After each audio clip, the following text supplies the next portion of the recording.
Hey everyone, Tyson the Subaru Specialist from Subaru Prince George here. And today we're going to be talking about the 2025 versus the 2026 Subaru Crosstreks. The differences between the 25s and the 26s, or really what you gain by going to a 26. The other part is if it's worth it to go with a 26 or if you should grab one of the remaining 2025s. Now, I'm going to preface this by saying there's no right answer. It's totally going to depend on what you see value in, what you value in a car, what's available, and of course, price point for you. So first thing, we're gonna take a look at this convenience behind me here. So this is the 2026 Subaru Crosstrek convenience. Now this is in a new color, so there is a new color for the standard Crosstrek, and this is Sand Dune Pearl. It's much nicer in person than the videos making it look, just what I see on my phone. So big difference. This is the trim level that has the largest price jump in the lineup, which actually kind of caught me off guard. There is a $900 difference between the 2026 and the 2025. Of course, this is not accounting for manufacturer incentives, dealer incentives, that sort of thing, but you're a starting price of $900 more. Now, Subaru is all about safety, and what Subaru has done is they have added rear side impact SRS airbags. So that brings the total to 10 airbags in the Crosstrek. So Subaru's goal is 0 fatalities in automotive accidents by 2030, which I know is a fairly lofty goal, but they're trying to get there. To go along with that, I mean, you can see the interior is very similar. This just came in, still has shipping plastic. Subaru has added, I shouldn't say you've added, Subaru has added emergency stop assist. So if you're unresponsive and you're using adaptive cruise and lane centering, it'll pulse the brakes to wake you up, all that stuff. I did a video covering emergency stop assist in the 25 Foresters, because that was the first model that got it. I'll put that in the video link. It's a very handy feature. If you do a lot of long distance driving, that may be worth it to you. And of course, the big thing that everyone's talking about, you get the 2.5 liter over the 2 liter. So you get 180 horsepower instead of 152. So that's a fairly large difference. You're looking at nearly 30 horsepower. It's a 28 horsepower difference between a 26 and a 25. So all of the Crosstreks have a 2.5 liter. So there's no 2 liter available in 2026. So it's gonna come down to, if you do a lot of highway driving, if you want that extra 28 horsepower, the fuel economy difference is so minimal that it didn't make a big difference in the grand scheme of things. Like, you're not going to the fuel station that much more. In the long run, you'd have a few $100 difference. So $900 difference, more airbags, more safety, and more power. So whether or not that's worth it to you. So I unfortunately do not have a 2026 Subaru Crosstrek Touring in stock, but the differences between the Touring and the Onyx are the same in terms of features. So I've got this sapphire blue Onyx behind me. Touring is a $700 increase over the 25s, and an Onyx is $600. So like I said, the convenience is a little bit more, which caught me off guard, but you get more standard stuff in that. So coming to the Onyx, visually, they've made no differences other than obviously the blacked out badging that I showed you on the convenience, and that pops on the lighter colors. All the badging is blacked out. It's all on the inside here. So what Subaru has done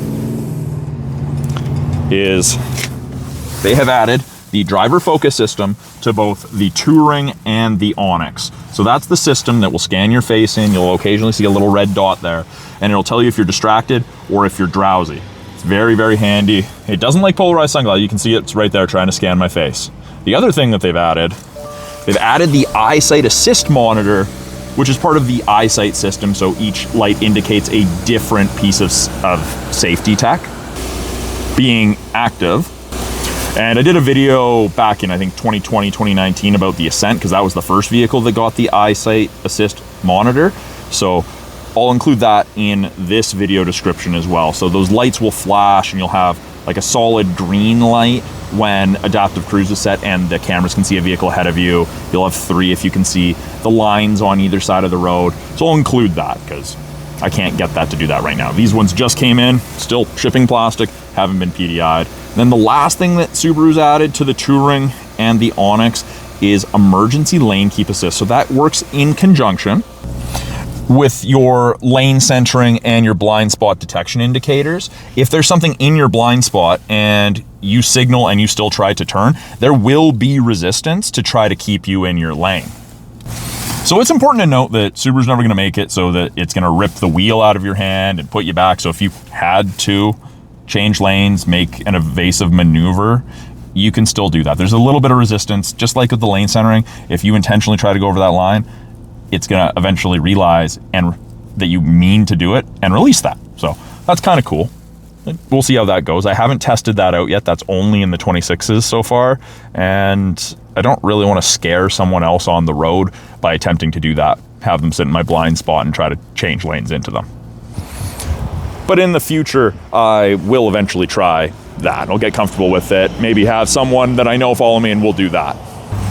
And so the last one that I'm going to talk about is the Limited. And the price difference between a 25 and a 2026 Limited is $400. And of course, the upper trims get everything else that's already in the lower trims that's new. So you get the most stuff in the Limited while paying the minimal price difference, which is interesting.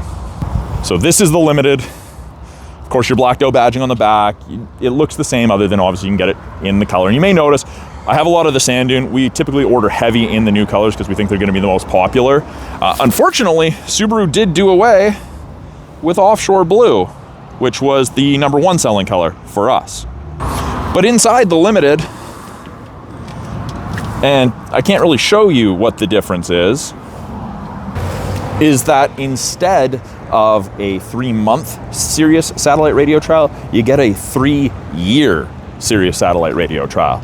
So for $400, you get obviously a 2026 model, all that stuff that I previously mentioned in the convenience, the Touring, the Onyx, that if it didn't already have it, and you get 3 years of satellite radio instead, which some people may see the value in. And of course, they've added a hybrid, and this is the citrus yellow. So yes, in Canada, this is citrus. Elsewhere in the world, it may be citron, but hybrid Crosstrek, only in the Limited, different wheels. This is the exclusive color on it. You can of course get sand dune and a bunch of other colors, but we have been waiting for a hybrid Crosstrek. I think it's been 10 model years since the last hybrid Crosstrek. So new color, hybrid system, and it's the same hybrid system as in the hybrid Forester, so 194 horsepower, so it's gonna be pretty peppy. So at the end of the day, if we include the hybrid and blacked out badging as changes, there's 8 changes, sorry, between the 25s and the 26s. The price point is minimal, and right now, depends probably where you're at in the world, North America, Canada, US. Generally, the incentives are stronger on the outgoing model, so that price gap may be smaller than those initial amounts that I mentioned. So it is entirely up to you to determine if it's worth going with a 26 or if you could scoop up one of the last 2025s, get a bit of a deal. So at the end of the day, there are some significant safety changes, which is nice, but at the end of the day, again, it's totally up to you. Thanks for watching, everyone. If you have any questions, put them in the comments below. Anything that you're curious about, ask away in the comments. Thanks for watching, everyone. We'll talk.